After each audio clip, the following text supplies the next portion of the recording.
Well, President Donald Trump recently signed a new, more limited travel ban on 6 predominantly Muslim countries, which revised his previous such executive order.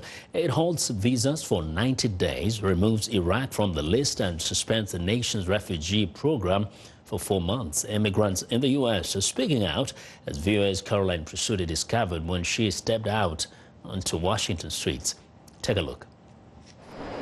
It seems everyone in America has an opinion about the new travel order. So there are briefs due today and briefs due tomorrow. And as the previous order was under judicial suspension. It's a central constitutional problem. Today's main focus of the news is this revised executive order. We've heard a lot from political pundits and experts about it, but we wanted to take you to the real people, American immigrants, to see what they think.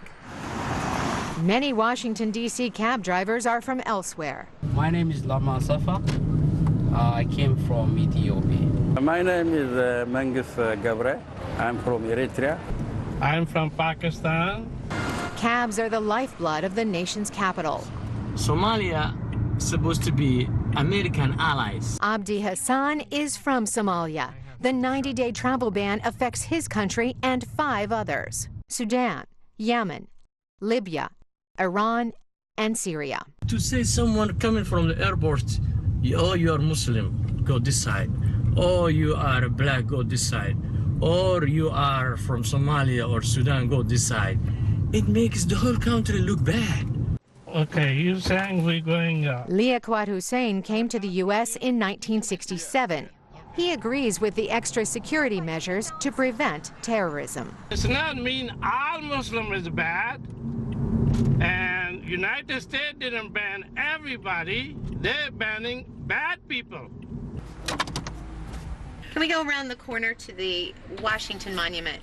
The taxi drivers expressed the most sympathy for the Syrian refugees. The new order bars their arrivals until July. Hebtam Talan came from Ethiopia 15 years ago. I was a refugee once. America is the one who rescued me.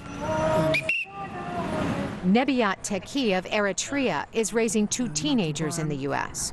You can't have a good security to stop like those people, but like from Syria people, they are children. These cabbies are not in charge of U.S. policy, but they share their opinions as they drive many legislators and White House officials along the D.C. streets. As they say, what's there to do in a taxi but talk? Meter off. Caroline Presutti, VOA News, Washington. Immigrants everywhere have felt the sting of alienation, but people with albinism can face discrimination all their lives. They might be denied jobs or places at school, or can even be victims of violent attacks. The United Nations recommends stronger measures to protect their rights. Here's our report. More than 600 cases of attacks and other violations have been reported in 26 countries since 2007, with almost 2/3 of the victims being children. A UN report highlights the need for countries to come up with effective laws against trafficking body parts of people living with albinism. United Nations independent expert on the rights of people with albinism and Nigerian lawyer Igbon Osairo, who authored and presented the report to the Human Rights Council, says ending violations of albinos' rights starts with addressing a legal vacuum when it comes to trafficking of body parts. Right now, most international and national laws deal with body parts that are organs or whole persons. Even the international protocol to suppress trafficking in persons is geared towards organs and people, whereas body parts, when it comes to people with albinism, are usually not organs. They are limbs, their hair, and their fingers. So to try to find a way to close that gap in law so that prosecutions can lead to an adequate sentence that can also allow for deterrence from such crimes.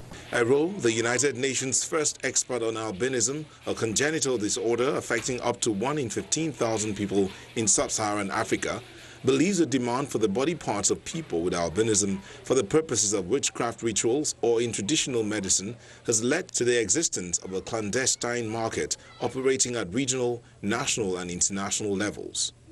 The report recommends urgent laws to stop the trafficking of body parts and address root causes, particularly myths and misbeliefs on albinism. It is really rather challenging to criminalize witchcraft practice. Why? Because of the issue of evidence. How do you prove somebody is a witch? Or how do you prove someone has done something as a result of witchcraft? Witchcraft, according to some experts, is something that involves a supernatural element, something non-tangible. How then do you prove that in court? So if we criminalize the practice of witchcraft, there is a danger of admitting evidence that are not really concrete or provable, so that the danger then becomes a new set of victims who are accused of witchcraft. People with albinism face discrimination and threats at school and in their communities. Myths about albinism abound in various countries on the continent. The report indicates that effective oversight of the practice of traditional healers should be implemented. Probably can deal with this issue by having an open registry of people who want to practice witchcraft and an open registry of people who want to practice traditional medicine with oversight mechanisms, so that they, like other professions such as physicians who give public service, can then be monitored, they be licensed, and these licenses can be revoked. In 2015, the United Nations warned of a surge in violence against albinos in Tanzania, Malawi and Burundi. Attacks against people with albinism have occurred elsewhere in southern Africa, including Mozambique and South Africa. Well, you're watching Africa 54. I'm Vincent McCory. Education is empowerment, but it's hard to teach young women about technology if they don't have enough light to study. That was the problem facing the Green Girls project in Cameroon, but it didn't stand a chance once the girls channeled their efforts. VOA's Kevin Enoch has the story. It's a dirty business, but the result is illuminating, literally. The Green Girls project in Cameroon teaches young women to use technology to get ahead. But project leaders discovered that they had a bigger challenge on their hands. One of the girls approaches me and asks me, "Madam, we don't have light, so how do we use these books and all these things, educational tools you're giving us?" It turns out the solution was right under their noses. The project partnered with a local energy company to install equipment that converts human and animal waste into an energy source. It's ground together, then poured into a biodigester to produce biogas. I think instead of us going to buy gas outside, we can use biogas because it will be much cheaper. And with biogas that we use, that we create ourselves, we can get like sewages or wages from, like, we can get like pawpaw peelings, banana peelings, and make our gases. And due to that, we'll be able to produce our energy, like to cook and to have light or electricity in our homes. The gas can give light and power to small appliances in a country where only about 50% of the people have regular access to electricity. The project is also teaching the women about other forms of renewable energy, like solar panels. So far, the project has put biogas into 3,000 households, and the demand is rising. Kevin Enoch, VOA News, Washington.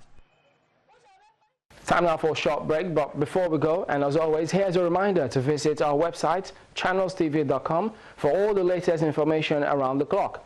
You can also find us at youtube.com/channelsweb. Still to come, she's tough as nails, and in the boxing ring in South Africa, she needs to be. We'll go to Johannesburg for that story. Do stay with us.